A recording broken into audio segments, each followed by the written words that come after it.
Good morning, everybody. We're here on this Yom Revi'i, Daf Mem Zayin Amud Aleph 47a, masechet Shabbat.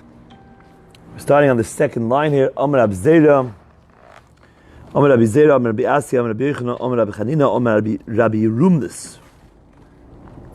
Rabbi Zera is said in the name of Rabbi Asi, in the name of Rabbi Yochanan, in the name of Rabbi Chanina, in the name of Rabbi Rumnus. Li hitir Rabbi letaltel machta be'efra.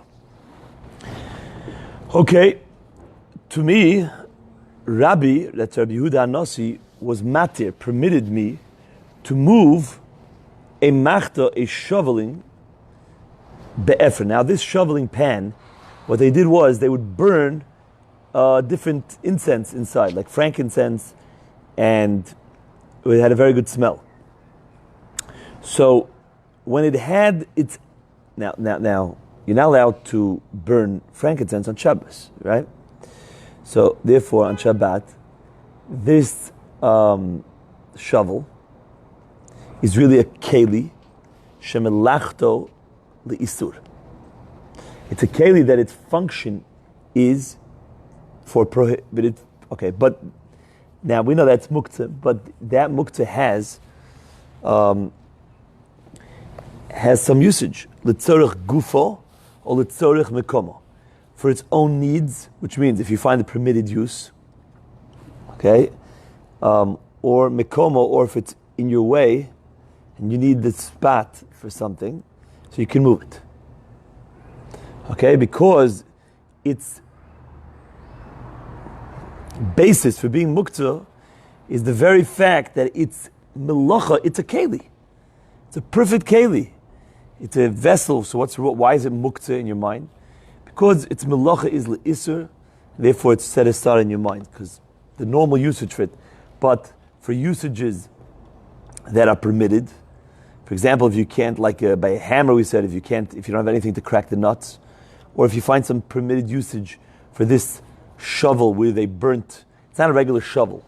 We'll see later, it had a cover with holes in it, and you burnt things inside, and then the smoke would come out and it would fill the home full of, it was a nice smell. So, although its main function is l'isr, but if you could find some permitted function, you can move it. Or if it's in your way. But the chidush that Rebbe told him was even be'efra. Even though, at this point the Gemara is going to learn, it means even though. We'll see at the end, it will change. Be'efra means, although it has its ashes inside, and the ashes are muktzah. Now, why are ashes muktzah? In those days, ashes were used for covering waste or spit, saliva. So they did have a purpose. So sometimes ashes were used for things, but these ashes were not prepared for that. And therefore, they're just ashes. And since he didn't prepare them, according to Rabbi Yehuda, which holds of muktzah, the ashes that were not prepared are muktzah.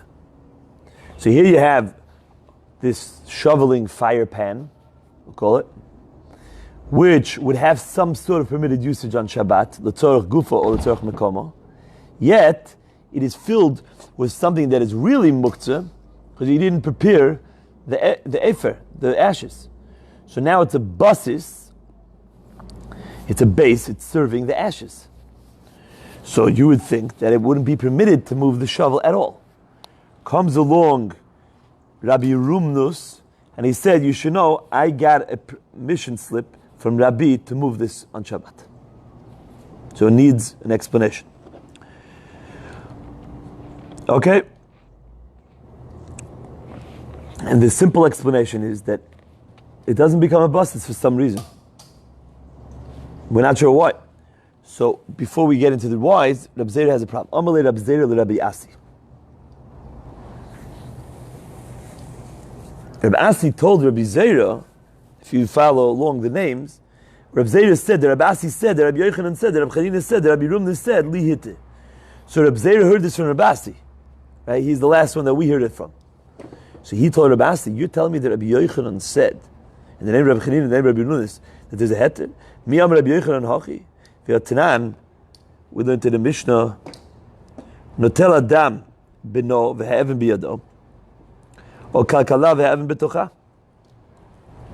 A person may take his son, hold him by his hands, even though his son is holding on to a rock. Okay? Now, the son, by thereby moving the son, you're moving the rock. And the rock is muktzah machmas gufoy. So you're moving muktzah while you move your son. You're allowed to do that, the Mishnah says. By the way, or you're holding his hand? You're holding his hand. What did you say? Carrying him or holding his hand? You're holding his hand. And you're allowed to do that while he's holding his, even though you're moving the rock thereby, right? It's not a problem. The Gemara over there says that really it is a problem. But that case is speaking about a kid that will become sick. He's going so crazy for his father. He's like a little baby, a 3-year-old. He's crying so much that if you don't pick him up, he'll have such a tantrum that he'll get sick. So then they relaxed the Isser Muktzah. That's not our sugi right now. But the next case is what we really want to speak about. Or kalkala ve'even betocha. Or if you have a basket and you have a rock inside the basket. So now that by moving the basket, you're moving a rock, because the rock is inside the basket. And the rock is muktzah. So how are you allowed to move the basket? You're moving muktzah. So it says you're allowed to. That's what it says. It says because the basket is a keli, it's not muktzah. So we don't mind the rock. Now that's a little bit interesting. You don't mind the rock. You're moving the rock. So the answer is V'omer Rabbi Bar Bachana Om Rabbi Yochanan. Rabbi Bar Bachana says in the name of Rabbi Yochanan, B'kalkala mele'a perot askinan. That Mishnah is not just a regular one rock inside a basket, but rather it is a basket that's filled with fruits. Okay? So now, what is worth more? You have several fruits inside the basket, and since the fruits are a lot more valuable than the rock,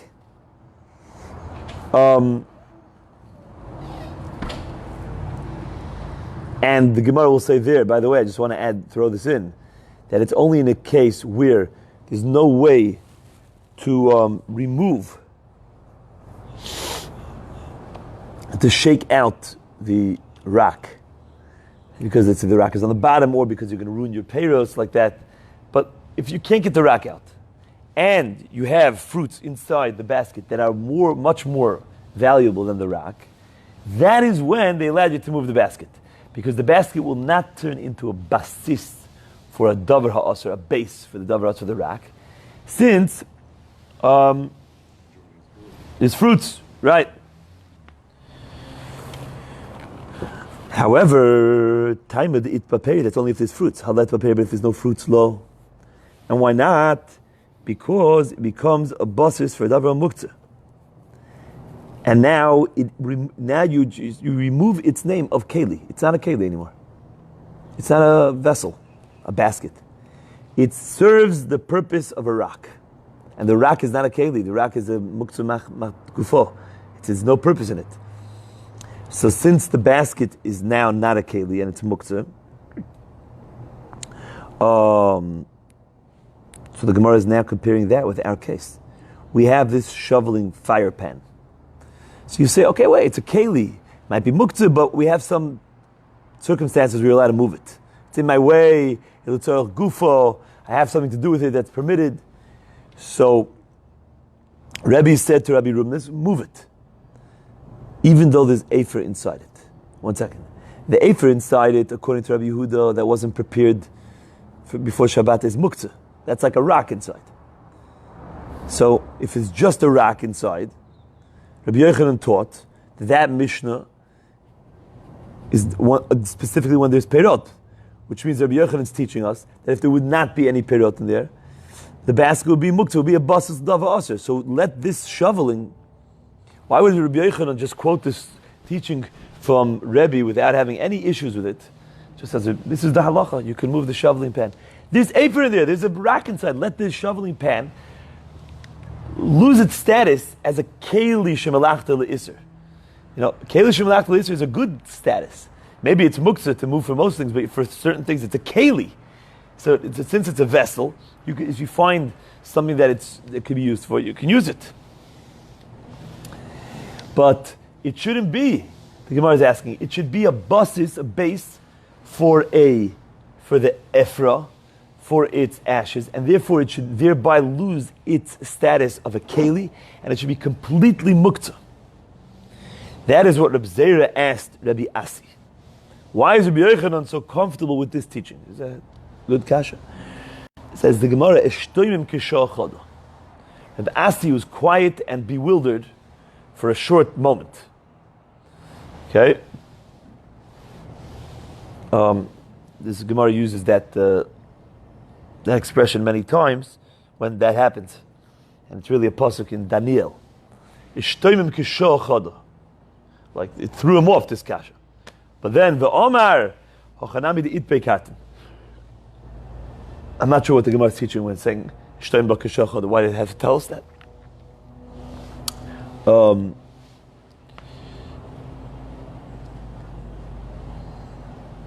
There is a halacha, the Gemara says in Kedushin, that a person should be able to answer everything. Al tegangim v'toimerle. Don't stutter. Answer everything, right? So either it's telling you that he didn't do that, or it's telling you that being bewildered for a moment is still fine, because you see that even Amoraim did that. So that's, I'm not sure. So he says, you know what? The story must have been that there was a few karten, means granules of frankincense left inside. It wasn't just a shoveling pan with ashes, burnt out frankincense, but it had some incense in there with the afer. Okay? So therefore, he's comparing it to what? The fruits, exactly. Exactly. Now, what's worth more? The ashes, which you can use to cover some waste, or the few granules that are left in? The few granules are worth more. And therefore it's like the fruits in the stone, and therefore I can move it. That is the case with Rabbi, allowing Rabbi Rumnas. Omer Abaye, so Abaye said, Karten be Rabbi Michashivi. These little granules of leftover incense, were they choshev by Rabbi? Rabbi was the Nasi, and Rabbi was the greatest, wealthiest person. So therefore, these granules are actually garbage for Rabbi. And they themselves are muktzah. Why is it like that? You say, one second, but for a poor man, these granules are worth a lot. You give him a few granules, he's so excited he could have something in his house. For Rabbi, they were just the end of the bag. So they weren't worth anything. If you say that, but they're worth something for poor people, and therefore they're not muktzah, we learned in a Braita. We don't say so. We say big de aniyim, the clothing of the aniyim. We learned about this before in Shabbat. There are only 3 by 3 fingers, and they would use them for patches, or they were made from very thick string, which they wouldn't mind wearing. La'aniyim, they're only considered clothing for aniyim, and they're only mikabel tumah when they belong to aniyim. Big de ashirim la'ashirim. But rich men clothing are even tameh for ashirim. Avodaniyim ashirim loy. But the begadim of aniyim are not considered begadim for ashirim. So if a usher owns a patch, there won't be mikabel tumah, because he would throw that out. So depending on who you are, that makes a very great difference in what you own. If you're wealthy like Rabbi was the Nasi of the Dor.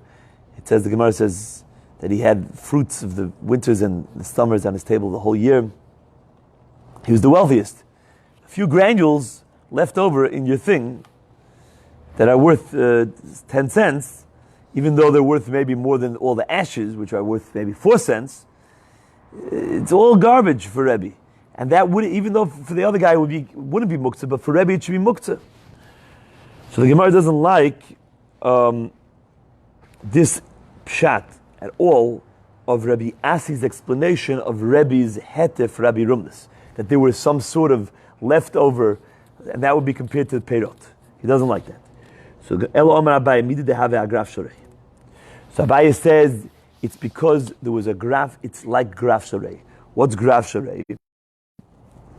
Graf shorei is what did you say? Pieces? Right. But it's like the chamber pot that holds it. So this, since it's made for tzoah, for the waste,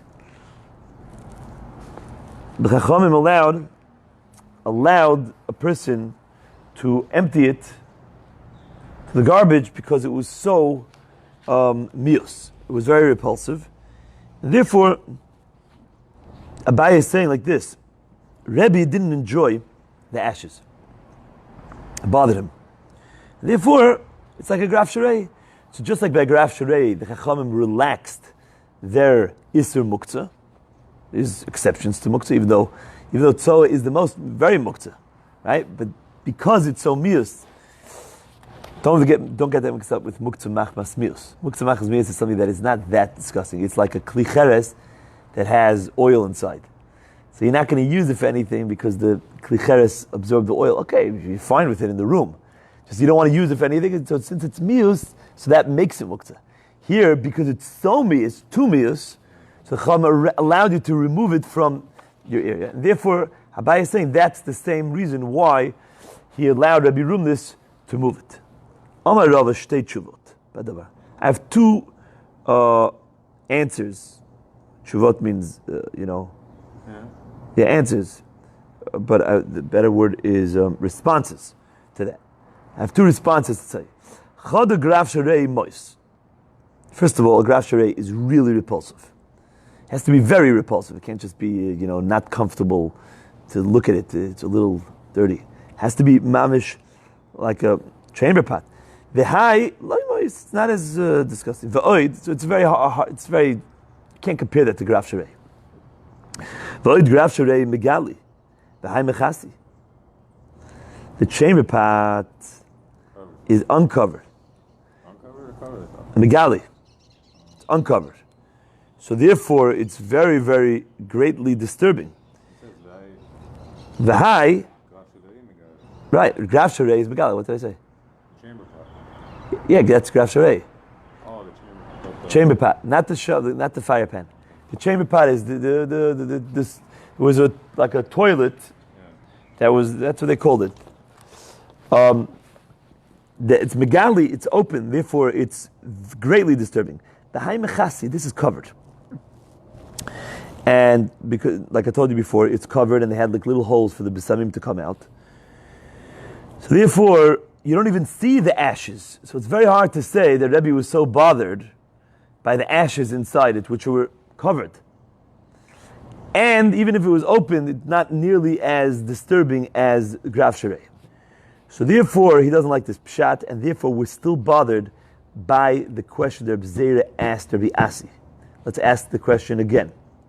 Rabbi Yochanan taught that unless there's something very valuable, much more valuable, inside the keli, together with the muktzah, the keli loses its status as a keli because it's a basis l'davar ha'asur, and therefore, why is Rebbe allowing Rabbi Rumlis? Why is Rabbi Yochanan so comfortable quoting this teaching of Rebbe, allowing Rabbi Rumlis to move this fire pan, this incense pan, together with Efer? Efer is ashes, and ashes are muktzah, it's like a rock inside. That is his question. And he's not satisfied, Rabbi, with any of the answers. Not the answer of Kartin, like Rabbi Asi tried to answer, because of Abaye's kasha. Kartin are not worth anything for Rabbi. That itself is muktzah. And not Abaye's answer of graf sharei, because it's not comparable to graf sharei. Elo Omar Rava, ki avinu be Rav Nachman. I'll tell you, when we learned by Rav Nachman, Rava learned by Rav Nachman, have a metaltalinon kanuna agav kitma. Kanuna was a similar thing to a fire pan. It was a vessel that they would burn, they would make fires in that vessel. It wasn't for the purpose of smelling. Excuse me. It wasn't for the purpose of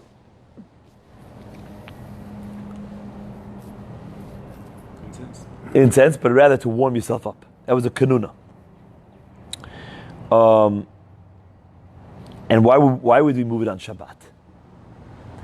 It's a keli shemalachta le'isr. You're not allowed to make a fire on Shabbat. So this keli's purpose is for a prohibited purpose. And that would make it muktzah. You have two little heterim, but they would move it around all the time. Why? Agav kitma. Because of its ashes. Because we needed the ashes to cover either their waste or their saliva when they spit. The afal gav the ika alei shivre etim. And even though they were, burnt out or whatever, little chips of firewood inside, and those firewoods are mamish muktzah, they're like little stones. But since we had good usage out of the ashes, therefore we were allowed to move it. Because the ashes were worth more than the shivre etim.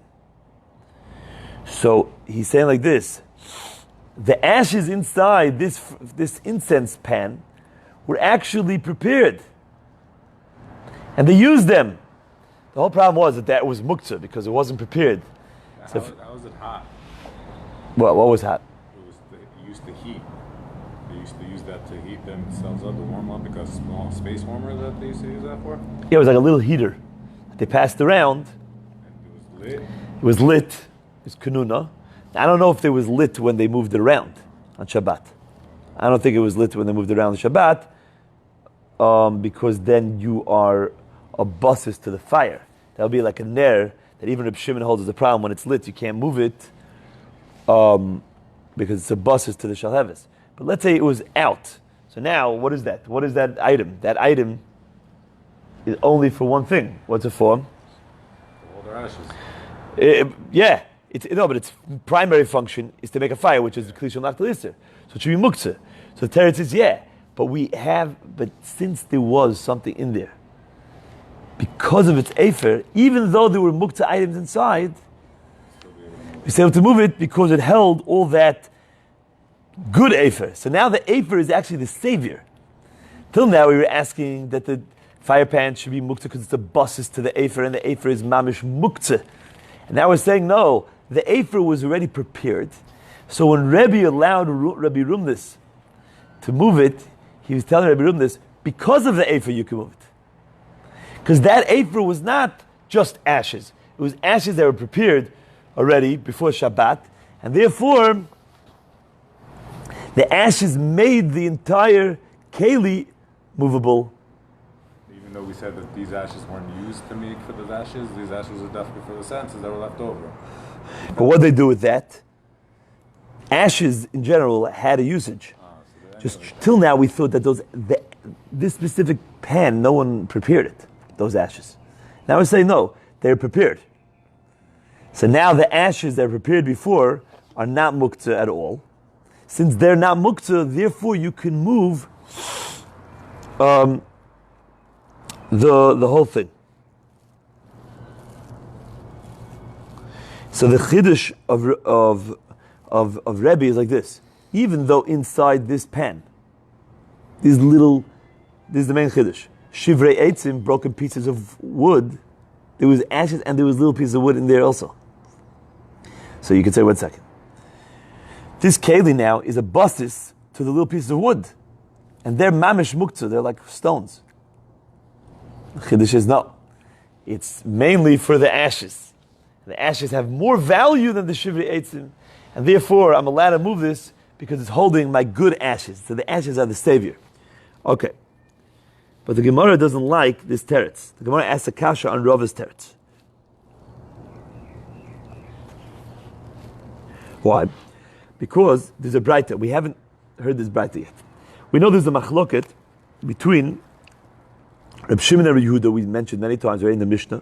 If you're allowed to move a ner that's out, but it was already used. So Reb Yehuda says, it's mius, you can't use it, it's klicheres, you can't move it. Reb Shimon says, no problem. So there's a braita that says that even Reb Shimon is moded to Reb Yehuda, v'shovin shem yesh bo shivrei psila she'asel l'taltel. Now what? That they agree that if there are broken ptilot, wicks. So the broken wicks are mamish garbage. So they're muktzah. So now the ner is a basis, is a base for, it's basically serving, holding muktzah items. You're not allowed to carry it. Now, what is in that ner besides broken wicks, which you're going to throw out? Oil. So we see here that even though you have something that's valuable inside, okay, and it has more value, what has more value? The oil or the broken wicks? Of course, the broken wicks are going to the garbage. The oil. But you see that it's not enough to have a little bit more value. You have to have a lot more value. It has to be compared to fruits and a stone.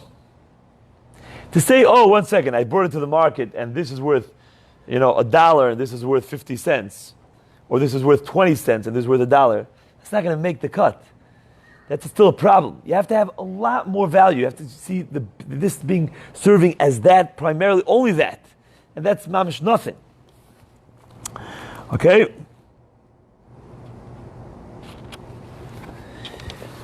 So therefore the Gemara is not happy by saying that the afer, which is worth more than the shivrei eitzim inside the fire pan, okay, it's worth more. But how much more? At the end of the day, it's a bunch of ashes. Yeah, but I have usage. Okay, so how much are they? How much are you going to sell them on eBay? Your ashes for? A bag of ashes, 30 cents. And how much are you going to spend? The shivrei eitzim are worth nothing. Okay, so it's 30 cents more.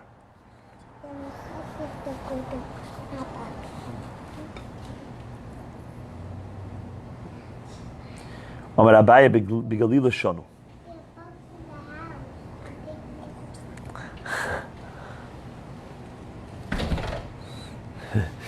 Amar Abaye b'Galila shonu. We're talking about it in the Galil. Now in the Galil, they had a shortage of flax. Flax was the primary ingredient that they made wicks out of. And therefore, wicks were very, very expensive. Therefore, the shivrei ptilot were actually worth more than the shemen. Okay? So, but at the end of the day, you're going to throw them out. Yeah. But if you have to say, like, what is the ner really serving? What is it holding? It's holding, the primary thing there was the shivrei. And therefore it was usher. So the Gemara wants to resort back to the teretz and say, look, it doesn't have to be worth a lot more than the muktzah item. As long as one item is worth more, it's already good. The problem in the story with when Reb Shimon was Moed to Reb Yehuda by the shivrei ptilot is because the shivrei ptilot worth more than the shemen. Okay? Now the Gemara returned back to, remember we said that if you have a menorah made out of different parts, okay, so you cannot move it on Shabbat. Because we're worried, it was a machloket, if it just looks like it's such a menorah, it has grooves, but let's say a menorah that is actually made out of different parts, you can't move it on Shabbat. Why not? Because it might fall apart, and you might reassemble it, and that is an Isser deoraita of makeh bepatish.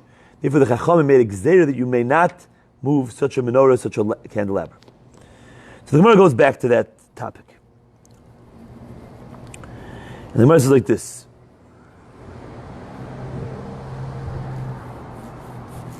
Levi bar Shmuel ashkechinu l'Rabbi Abba l'Rav Huna bar Chia. Levi bar Shmuel found Rabbi Abba and Rav Huna bar Chia to have a kaimi apitcha de Rav Huna. They were standing at the entrance to the Beit Midrash of Rav Huna. Okay? Amalu, he said to them, Ma'u lahach zemita shotasim. There were these coppersmiths, and they would travel around doing their work, and they would bring with them these beds that were beds that you were able to assemble and disassemble, put them together, and at night, whenever they went to a different city, they would just put them together and sleep on them. So the question is, are you allowed to put this bed together on Shabbat? Okay? So, Amrulay Shapidami. Sure, it's beautiful. Adal Kamed Rav Yehuda. He came before Rav Yehuda. Omar Horav Shmuel Damar Tavei Amach Semita Shetasim b'Shabbat Chayav Chatat. Anybody who puts together this mita of tafsim of the coppersmiths on Shabbat, not only is it asur midrabanan, this is a malacha deoraita. The man is chayav chatat. Okay, why? Because he's finishing the gemara malacha, the final blow of the hammer. He's putting it together. So even though the bed is basically made, each part, but it's not yet a keli, a bed, until you put them together. So that's the final blow. You put this part and this part together, boom, now you have a bed. So that's makeh b'patish. That's Isser. And that's also Deraisa.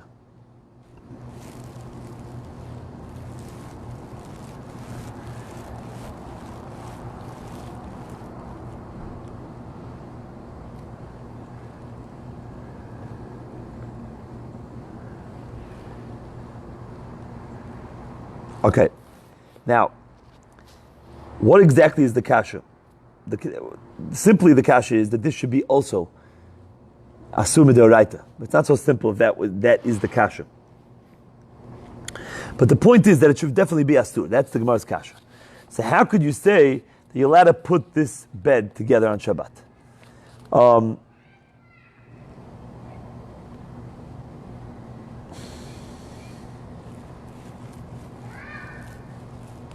Okay, so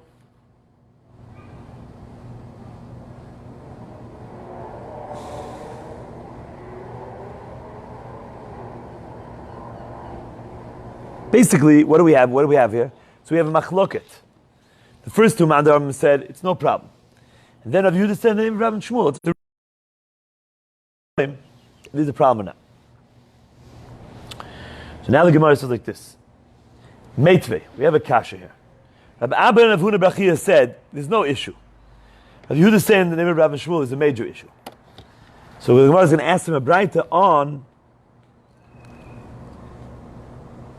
Rabbi Abba and Rabbi Avuna Brachia. What does it say in a braita? Hamachzir knei menorah b'Shabbat. If someone puts back the knei menorah, the knei is the spine, the stem of the menorah, thank you, on Shabbat, chayav chatat.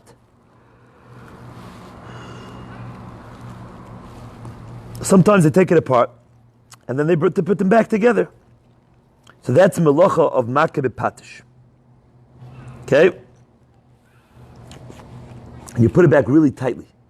Kinei sayadin, if you take the stem of, this was a stick that the sayadin, the people who made homes, and they put plaster over the homes. So they had a long stick, was made of different parts. At the end of the stick, they had this cloth that was dipped into the plaster, and with that they would be able to plaster the whole home. So now they would always shorten or lengthen the stick, like we have many different types of tools like that, by adding or by disassembling different parts. We have it with brooms and with mops and with paint brushes today. Basically, that's what it is. So it says over there, you're not allowed to add any parts. And if you do, patur, avalastur. It's not an isur d'oraita of makeh b'patish, but it's asur b'derabanan. Now, why is it not a problem of makeh b'patish? Because since this was always done, back and forth and back, so therefore, we don't consider it like the Gemara Malacha. Oh, now it's back in its place, Baruch Hashem, now I see it as the paintbrush. No, it's the paintbrush like this, it's the paintbrush like that. It's always back and forth. Could be he switches it 10 times per job. Therefore, we don't see it as the final blow to the final hammer blow that completed it. So it's not makeh b'patish. But it's close enough, it looks like it, and therefore the Rabbanon made it Asr. Rabbi Simoyo Omer Keren Agula Chayav, Keren Pshuta Patur. Keren Agula, Rashi says, they're Kli Zemer, Rashi says. They're instruments and they're made out of different holes, like a stifter. And you put these flutes inside and there's beautiful sounds that come out. And he says like this, the difference is a Keren Agula, the round one, that was a professional artisan instrument. And in order to do it, you had to place some part of the instrument inside the holes in a very, very tight, strong way. That was a real melacha. The Keren Pashut, you just put it inside. There's a lot of space. And therefore, it was always taken in and out. It wasn't really, okay, so therefore it's not a Gemara Melacha. And that's why there's a difference between Keren Agula and Keren Pshuta. And that is the end of the Braita. But the Gemara's problem is that the bed made out of the Tasim should be similar to the candelabra, which is made out of all these different stems. And therefore, the Gemara is asking on Rabbi Abba and Huna B'Rei Chia that said it's okay. Why should it be okay? It should be compared to the menorah, and it should be Chayav Achatat, just like the menorah is Chayav Achatat. Okay?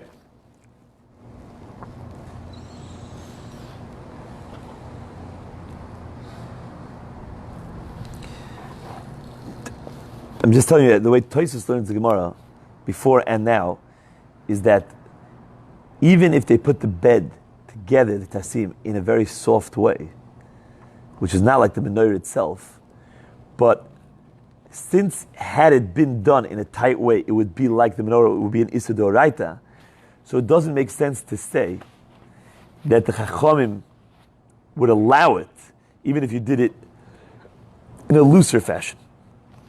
And therefore, you shouldn't allow it, even when they do it in the loose fashion. That's really the Gemara's kasha. Even if you're going to say, oh, they're not going to do it like the menorah, but there should still be an Issa D'Rabbanan. And Rabbi Abba and Rabbi Chia, they said it's allowed totally.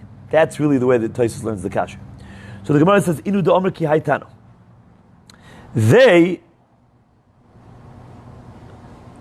It's a good kasha. You have a very nice kasha from that Braita, but the problem, the answer is they found another Tana that disagrees, and they followed that Tana. What does that Tana say? The Tanya Malbenot Amita.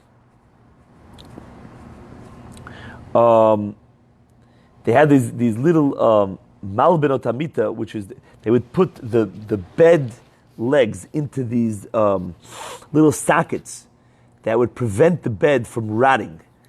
Sitting in the ground for so long with pressure and everything, with all the humidity around, so they have them in these little sockets. And it says Malbenot Amita v'karot Amita. What's the difference with karot Amita?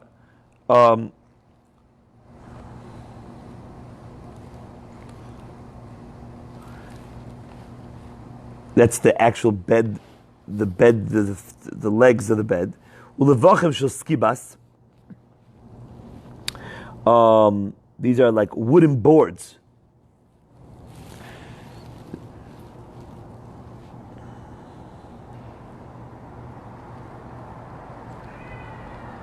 Bow and arrows? Yeah. They would make like bows and arrows. And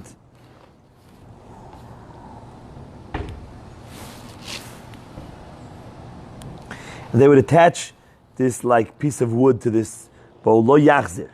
You're not allowed to put it back together. V'im hechzir patur. If you do it, there's no Issa D'Oraita. Aval asur, but there's an Issa Midrabanan. Okay, it doesn't matter how tight you do it. V'lo yitka, and for sure a person should not do it strongly.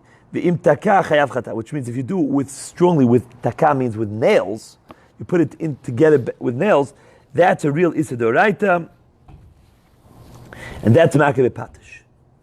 Rabbi Shimon Gamliel Omer. Okay, listen to this opinion. Im hayarafui mutar. If you put them back together in a very loose fashion, it's okay on Shabbat. It's mutar. There's not even an Issa D'Oraita.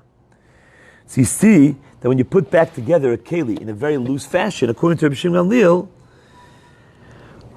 you're showing that you don't really want to get even close to the Issa D'Oraita of Ma'akeh Patish, of putting it back together with nails. and therefore it's 100% allowed. So therefore Rabbi Abba, Rav Huna Brachia followed Rabbi Shimon Gamliel, and they allowed this mita of the tasim, of the coppersmith, to be put together in a loose fashion. And that's the way they would put it together. And therefore it's not a problem. So it's a machloikis tanoim, if there's an Issa D'Rabbanan, putting it back together in a loose fashion or not. Rav Chama have a mita gilal nita. In the house of Rav Chama, they had this mita gilal nita that was put together from different parts. Have a mahadi lebi yom tov, and they would put it together on Yom Tov. Amalehu medabanon l'Rava. One of the Chachamim told Rava, "My daitich. What do you feel about permitting this? Binyan min atzadu? Do you feel that this is not considered binyan, building? That's why there's no issue in the Torah, because it's done in a very interesting way. It's not being done in a real professional way of building it together, because you're not using nails, and you're not doing it tightly, you're doing it in a very loose fashion. Is that called binyan min atzadu? Meaning to say, tzad means like, by the way, it's not a real building, not professional building. So he said, is that the reason why you allow this? Even if you say that would suffice to say that there's no Isur D'Oraita, but there should be an Isur D'Rabanan.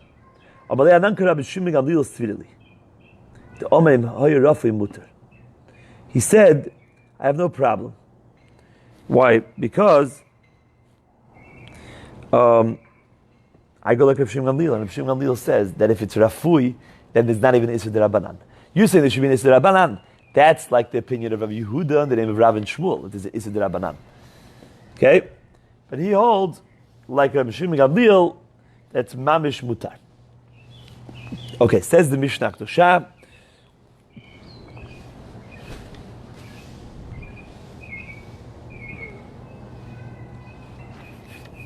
Notnin kli tachat haner likabel nitzotzot. You're allowed to place a keli under the ner to catch the sparks. To catch the sparks. Right? We mentioned this before. We had it as a kasha. The Gemara is going to return to that kasha now. But you're not allowed to put water in that keli that's going to catch the sparks, that are sitting and waiting to catch the spark. You can't put water in there. So the Gemara says, how could you have a keli? Okay? Since the keli is now going to be used to sparks, so it's going to serve as a basis for the sparks. The sparks are muktzah. So now it's going to be a base. So it's going to be a basis. It's going to turn muktzah. Now that it turns muktzah, you're not going to be able to move it for Shabbat. Once you can't move it for Shabbat, you're nullifying its usage. And we said that is a problem on Shabbat. You're not allowed to take an item that's not muktzah and basically put it somewhere where we won't be able to have usage again. Okay? It's mevatel kli meichana. So the Gemara answers, Amar Avuna B'rei Dav Shuni Tzotzot ein behem mamash. The keli is not a basis. You're still able to use it afterwards, because the sparks don't have any reality to them. And therefore, they don't exist anymore. And therefore, you're not being mevatel the keli from its preparation. Now the Gemara visits the next part of the Mishnah. What did the Mishnah say? It says, V'lo yiten l'tocho mayim. You can't place water inside of it. Why not? Mipnei shehu mechabeh. Mipnei shehu mechabeh. The Mishnah says, Mipnei shehu mechabeh, since you're extinguishing the nitzotzot when they fall in. So the Gemara says, Leim b'tenan stoma kereb yosi the omar goyin l'kibay osir. Let us say this Mishnah, which is a stam Mishnah, it's a closed Mishnah, doesn't even say a name, is like Rabbi Yossi's opinion. Now, what's Rabbi Yossi's opinion? There's a machloket between Rabbi Yossi and the Tanakama, later on in Shabbat, if you have a fire in a home, so now you want to build like a fire wall made out of kalim. You're going to put a bunch of metal, things, so that the fire doesn't spread. So the Tanakama says over there, you want to take things that have water inside of them, they don't have water inside of them, they're new kalim, they're old kalim, doesn't matter, no problem, do whatever you want. Rabbi Yossi says, no. New barrels filled with water, you can't put as a wall for your fire. Why not? Because they're going to get so hot when the fire reaches them, they're going to explode. What happens when they explode? The water is going to put out the fire. That's called gorem l'kibui. Now, I never put out the fire, but I'm causing, it's like a cause. Indirectly, it's going to cause an extinguishing of the fire. So, that itself is a problem. That's an Issa D'Rabbanan. Okay? The Tanakama has no issue with Goyim L'Kibay when you're going to lose out, and Rabbi Yossi has a problem. So the same thing over here. What's happening? You're putting a keli underneath the ner to catch the sparks. You don't want the sparks to ignite the tablecloth or the house. So that should be an issue of Goyim L'Kibay, indirectly causing extinguishing. Okay? Because you're not actually extinguishing, you're just putting a cup there. But by putting the cup there with water, you're indirectly causing the melacha of kibbutz to happen. And according to Rabbi Yossi, that should be an issue. And that's what our Mishnah says, there's an issue. So seemingly our Mishnah is going like Rabbi Yossi. And it's a Stam Mishnah. Okay? So the Gemara says, Tizbra, how could you say that our Mishnah, which is a Stam Mishnah, is clearly going like Rabbi Yossi? Eimed Amar Rabbi Yossi, b'Shabbat, be'erev Shabbat mi amar. Rabbi Yossi said this on Shabbat. What meaning to say? On Shabbat itself, you're not allowed to cause an Isad Leka. But before Shabbat, why not? So therefore, over here, our Mishnah is speaking about what? Before Shabbat.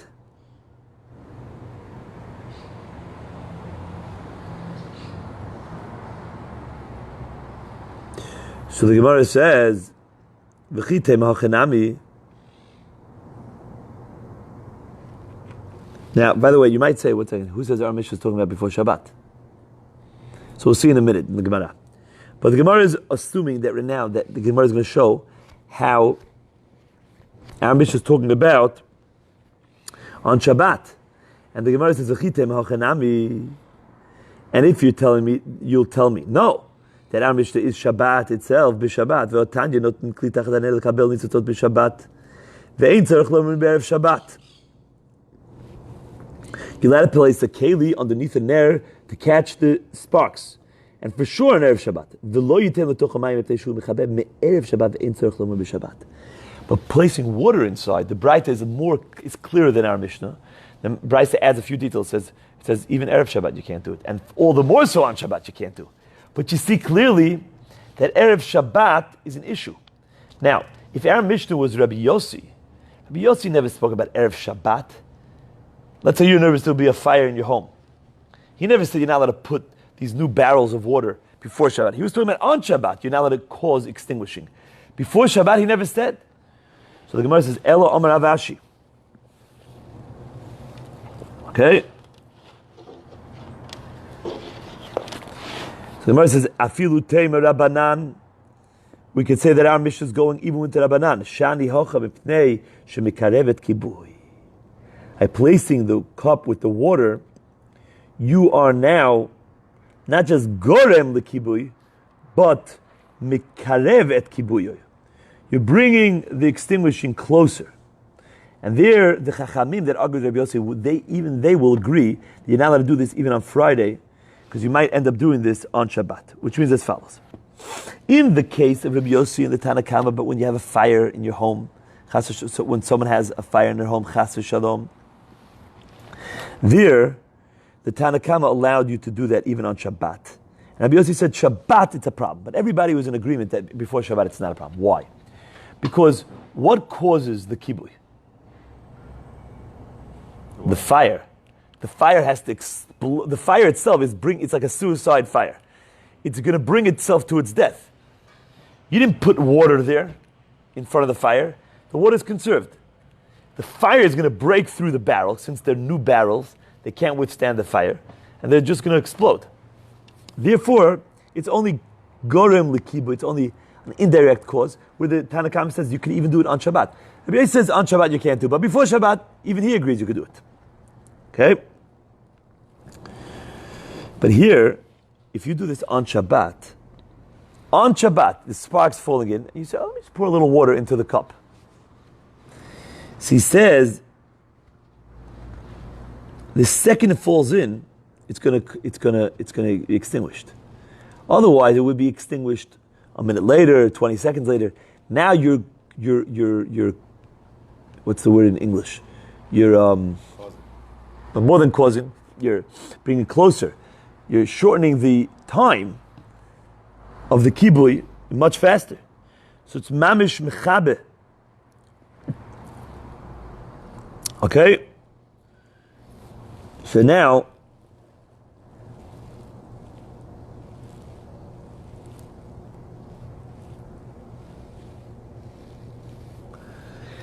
therefore on Shabbat, it's going to be mamash a real problem of kibui. And therefore the Chachamim said that even before Shabbat, it's a problem. Because this is so dangerous, you might come to a real kibui on Shabbat itself. And therefore the Chachamim said, don't do this before Shabbat. So this Mishnah will even work with the Tanna Kama of the other Mishnah that allowed you to place a brand new barrel on Shabbat, which is not your act of kibui, which is just an indirect act of kibui. That they had no problem with. Here they'll have a problem before Shabbat even. Okay? Because a person might end up doing this, if you allow him to do it before Shabbat, he'll do it on Shabbat, and there will be a real issue of kibui.